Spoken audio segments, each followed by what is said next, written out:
Good afternoon, and welcome to yet another episode of the League of Biblical Enthusiasts. Thank you for sticking with us throughout this series entitled Manuscript Hunters. And as you know, we extended the title to Manuscript Hunters and Collectors. We may even further extend it to include manuscript hunters, collectors, and collections. And today's episode fits that bill. This episode continues along the path of investigating those manuscript hunters, their collectors, and the collections they produced. So, in our last episode, we discussed the ancient biblical manuscript collection of Charles Lang Freer. This episode concentrates on another famous collector, Martin Friedrich Daniel Bodmer, or just Martin Bodmer. It's going to take us a couple of episodes because there's so much good material here to study. So, to begin with, we took a trip across the Atlantic Ocean to Geneva, Switzerland.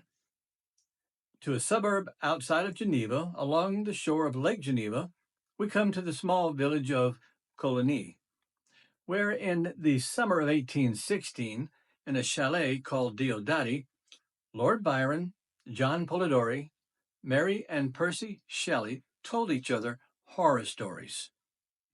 So as a result, both Polidori's The Vampire and Mary Shelley's Frankenstein were born. But we're in Coligny for another reason, to visit the Bibliotheca Bodmeriana, or Bodmer Library. It was a lifelong dream and project of Martin Bodmer. The library is, in effect, a museum of rare manuscripts and precious art objects. The Martin Bodmer Library houses some 160,000 objects, and he himself donated and contributed 150,000 of those. It includes rare manuscripts, first editions, ancient papyri and parchment books.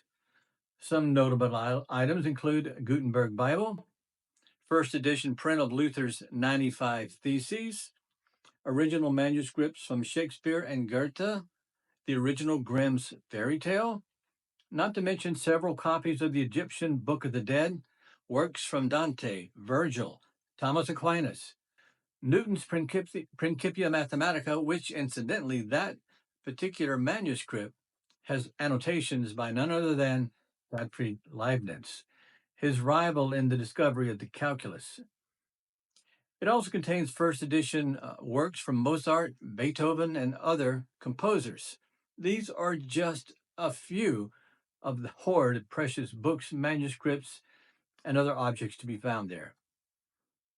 So just how did this amazing collection come to be? Who was its inspiration?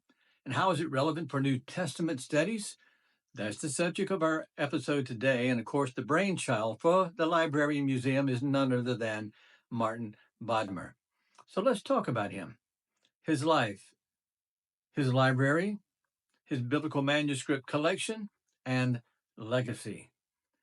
Please bear with the 30-second intro that features some relevant images about Bodmer and his library, brought to you by the League of Biblical Enthusiasts.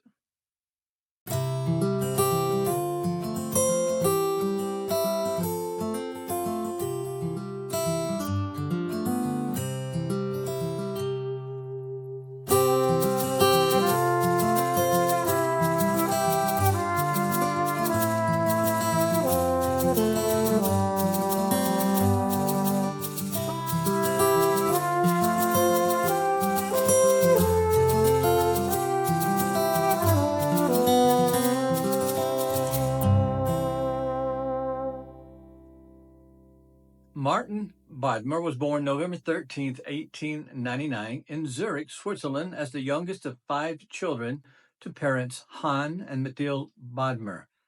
The Bodmer family were wealthy silk manufacturers, and thus Martin was born into money, born into privilege, and a family who nourished his intellectual tastes. When Martin was just 16 years old, his father died and left him a substantial fortune. And with that money, he went on to acquire his extensive library. As early as 15 years old, the young Martin began collecting texts of world literature. Among his earliest purchases was a German translation of Shakespeare's The Tempest. His mother gifted him a rare copy of Goethe's Faust. His mother also hosted a literary salon in their home, frequented by important artists and writers, and so young Martin was able to associate with prominent intellectuals. In 1918, he began studying German at the University of Zurich and spent also a semester at the University of Heidelberg. He then made a trip to the United States, studied for a while in Paris, but he dropped out of the university at age 22. It didn't seem to bother him because later in life, he would receive honorary doctorates from at least three universities: Frankfurt in 1949, Geneva 1958, and Bern 1967. He continued down the path of collecting important texts from around the world, texts both past and present. Martin married Alice Naville in 1927. They eventually had four children and remained married until Martin died at age 79, and his widow, of course, outlived him a decade or more. Martin's great desire was to create a library of world literature that contained the best of mankind's most noble ideas, books, and objects of art. He prized original works and first editions. His collection focused on what he viewed as five pillars of world literature: the Bible, Homer, Dante, Shakespeare, and Goethe. In 1930, he created an important literary review magazine entitled Corona. It was a bi-monthly journal that featured living authors and was published in Munich during a difficult time, the years 1930 through 1943. By 1939, and by the way, he was only 39 then, his library contained approximately 60,000 volumes. Not bad. Good start for a 39-year-old. By 1947, an extra 10,000 volumes were added, and they continued to be added year after year after year. But World War II began, and his life, as it did for everyone else, changed dramatically. The outbreak of the war forced his concentration on other matters, but he would return later to his vision for an extensive library after the war ended. But during the war years, he put himself at the service of the International Committee of the Red Cross, headquartered in Geneva. He took charge of the Department of Intellectual Relief. Under his direction, 1.5 million books and other objects were collected and distributed to prisoners of war and civilians interned in countries at war. His department provided books, magazines, newspapers, papers, pens, pencils, protractors, anything that would encourage the prisoner to learn something, to draw, to write, to create art, music, and to take their mind away from his current troubles and provide some mental relief. The service was created in the spring of 1940 to meet the innumerable requests for reading matter, which started to pour into Geneva from prisoner of war camps all over Europe. Somewhere between 40 and 70,000 requests began to be delivered daily to this department begging for literature. Hundreds of thousands, not to say millions, of men, women, and children knew firsthand the bitter experience and material hardship of life in prison camps, together with its boredom, loneliness, and monotony. The most requested items were novels, travel and adventure books, educational and religious literature, newspapers, magazine, books in Braille, materials for painters and writers, and games of all kinds. Bodmer's department stepped in to alleviate this situation. Here's just one sample letter from a French prisoner of war. He said, "I belong to a small group of isolated prisoners of war and would be very grateful if you could be so good as to get me some books and games, if this is feasible.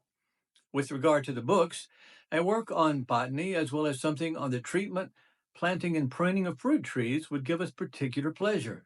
Furthermore, a grammar and a book on hotel management would also be welcome. Could you send us a book on the rules of bridge as well?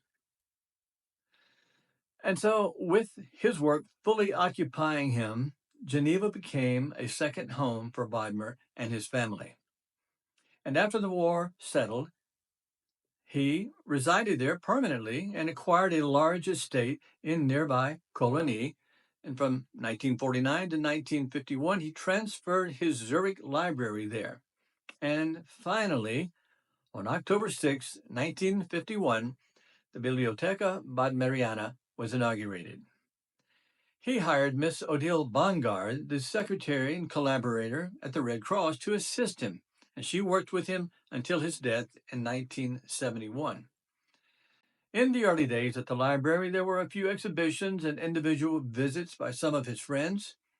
He was also solicited by small groups wishing to see his collection, and over time it grew in popularity and began to be recognized as an elite library and museum.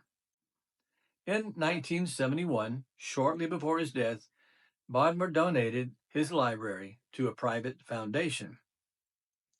And thus, the Martin Bodmer Foundation was established to maintain, develop, and promote his collection, now numbering some 150,000 books and objects, ensuring its preservation and accessibility to the public. The Foundation Board understood that the library held part of the cultural heritage of all of humanity and decided in 1998 to make the collections available to even a wider, broader public. The board was then headed by Professor Charles Mella and agreed to expand the facilities to better meet the needs of the public and provide a safer, controlled environment for the collection. They needed money, and lots of it, to begin their ambitious building project. And they came up with a brilliant idea. They engaged Sotheby's in New York City to sell Michelangelo's Christ and the Woman of Samaria. The packed auction room was stunned, and some were no doubt frustrated, when it sold to a telephone bidder for $7.4 million. Problem solved. All of the funds generated from the sale were put to the construction of an underground museum that connected the two existing buildings on the Coligny estate, as well as the necessary storage facilities for holding and conserving the library's contents in optimal conditions. The world-renowned Swiss architect Mario Botta was chosen for the project. Construction began in the year 2000 and completed in November 2003. The new facilities were enjoyed by thousands and continues to excite bibliophiles from around the world. In October 2015, the Bibliotheca Bodmeriana was recognized by UNESCO as a World Heritage Site and placed on the Memory of the World Register. Look that up if you're not familiar with it. I surely wasn't. Professor Jacques Berthold is the current director. The museum and foundation are currently closed for renovations, but the full reopening is scheduled for spring 2025, just around the corner. So plan your trip to Geneva soon. Let's transition now to talk about its important collection of biblical manuscripts. How are they acquired? What is their significance for the study of the Bible? And for much of this part of the episode, we will rely on two very important studies of Bodmer's biblical collection. The first is a 2011 book by James M. Robinson entitled The Story of the Bodmer Papyri. Dr. Robinson was an American scholar who retired as Professor Emeritus of Religion at Claremont Graduate University in California, and he specialized in New Testament studies and studies of the Nag Hammadi documents. He was a member of the Jesus Seminar. His work on the Bodmer collection is very thorough. The second is Brent Nombry's God's Library, and we have referenced this book before and may again. It is an excellent work. It provides an update to Robinson's work. Dr. Nongbre specializes in Christian manuscripts and is exceptionally qualified to analyze them. Over the course of the next two episodes, we will cover these 5 areas dealing with Bodmer's biblical collection. Number one, provenance. Number two, the extent of the collection. Number three, social setting of the collection. Four, dating the manuscripts. And five, their significance for biblical studies. Most biblical scholars are aware of the term the Bodmer papyri, but in the last 15 years or so, they are now known by many by another term, namely the Dishna papers, so named for a rival location of their discovery in Dishna, Egypt, which sits on the Nile not far from where the Nag Hammadi documents were found in 1945. That could be another episode, so stay tuned. But for now, let's go with the official statement from the Bodmer Foundation website about this collection. And it reads, the Bodmer papyri were discovered in 1951 in Minya in the Asyut region and seem to have come from a storeroom in the house of an intellectual in the 3rd or 4th century CE. They were acquired in Cairo for Martin Bodmer between 1953 and 1957. Miss Odile Bongard, who was Martin Bodmer's personal secretary and collaborator for 30 years, agreed in 2003, shortly before her death in December, at the age of 83, to give a detailed account of it. And here's her account in her own words of this discovery. Please bear with me for a few minutes while I read her testimony. And she begins. One day, during a lively discussion on antiquity, Martin Bodmer addressed me as follows. But find me only a piece of pottery from the 5th or 6th century with, for example, a text by Homer. In the meantime, in 1951, during a visit to the library, Henri Wilde, a Swiss Egyptologist from the French Institute in Cairo, showed up late asking to see only the Egyptian documents. I received him separately, and while showing him the pieces, I asked him the same questions as Martin asked me. But, he told me, there is in Cairo at a merchant's much better than that. It is a papyrus scroll, probably from the 3rd or 4th century, with a text from the Iliad, but in rather bad condition. I immediately begged him to send me this scroll at all costs to my private address.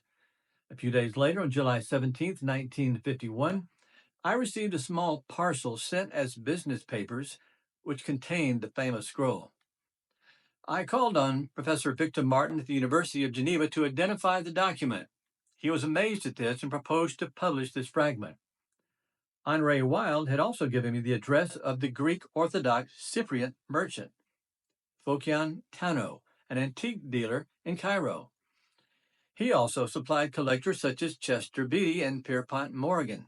So I contacted him and asked him to send me photos of what he could have in the same genre, if possible. Time passed, and Martin Bodmer grew impatient. So I asked him for a plane ticket and a 24-hour delay to pick them up.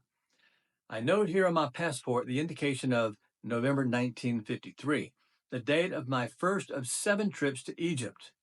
When I arrived in Cairo, I contacted the people who sent me the photos from the Book of Job. At a subsequent meeting in which Tano participated, I discreetly made an appointment with him. He then told me of an interesting discovery, and it was agreed between us that he would reserve the whole of it for me from what he could gather from it.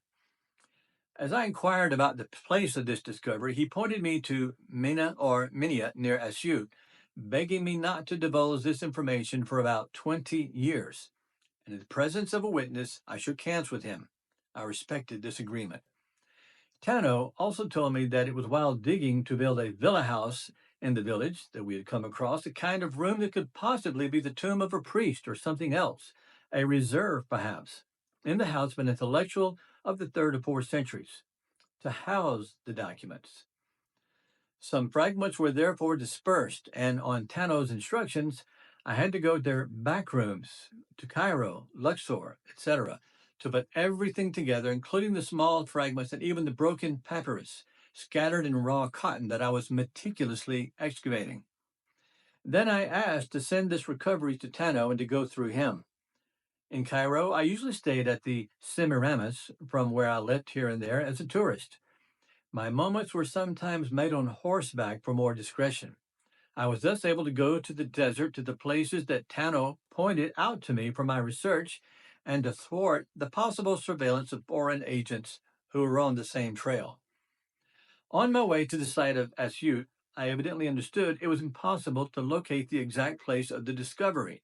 Everything is, in fact, now built up, and the natives do not like the curious. They tell everything but the truth to avoid trouble. Nothing is reliable. Only Tano knew the truth, but when it got out of the way of academic indiscretions, he had to defend his own interest by diverting attention elsewhere. Many legends have therefore circulated about these acquisitions, but as I can attest by the packaging preserved, all the papyri were sent in several small shipments to my personal address and in the most diverse ways, often between two boxes, packed so that they could be inserted into a newspaper, for example. My observation, it sounds like these texts were shipped with, let's say, some discretion, perhaps deceit, to avoid the attention of the Egyptian authorities. Not the first time, nor probably the last, this has happened in the search for ancient manuscripts. And it's this kind of thing that so frustrates Roberta Mazza. And she has recently published a book, we have referred to it earlier, Stolen Fragments, that seeks to call out the illegalities, the obfuscation, and the deceit involved in the provenance of certain manuscripts that have been purchased, maybe some stolen, certainly over the years, the decades, and the last couple of centuries. It seems to be a problem that will not go away.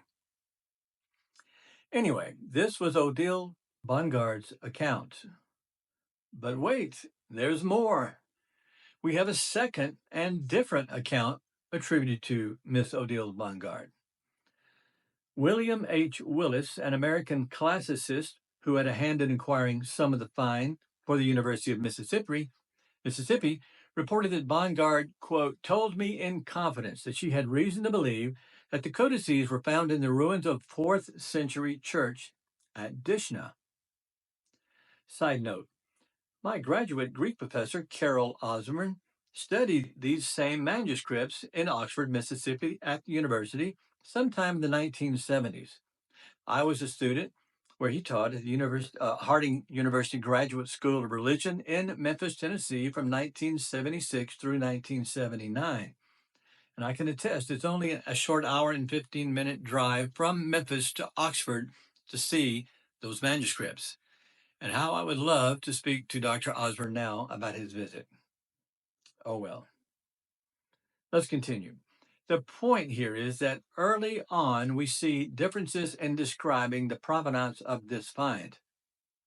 This is what frustrates so many in the field of papyrology and biblical studies, the lack of clear and honest information about the origins of the find. Sometimes the origin may be known, but kept from the public.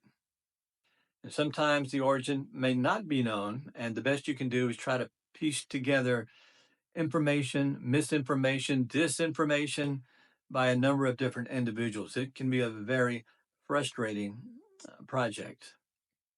Well, let's stipulate that the designation Bodmer Papyri refers to a group of Greek, Coptic, and Latin papyri and parchment books that began to emerge from a number of private collections during the 1950s in Egypt. Included in this group are some of the earliest well-preserved ancient Christian codices. Most of these books ended up in Bodmer's library, but some parts of the cache were purchased by several other institutions or have subsequently been sold or donated to new owners. Among the manuscripts Bodmer purchased is a near complete copy of the Gospel of John. It is one of the oldest well-preserved New Testament manuscripts known to exist. Another manuscript in the collection is a papyrus codex containing most of the text of the Gospel of Luke and the first 15 chapters and 8 verses of the Gospel of John. It's a candidate for the earliest manuscript of Luke we possess. The third manuscript we will discuss is a codex that contains Jude and 1st and 2nd Peter. It is our earliest manuscript for these texts. Bodmer donated the letters of Peter to the Vatican in 1969, which is very interesting since he was a Protestant.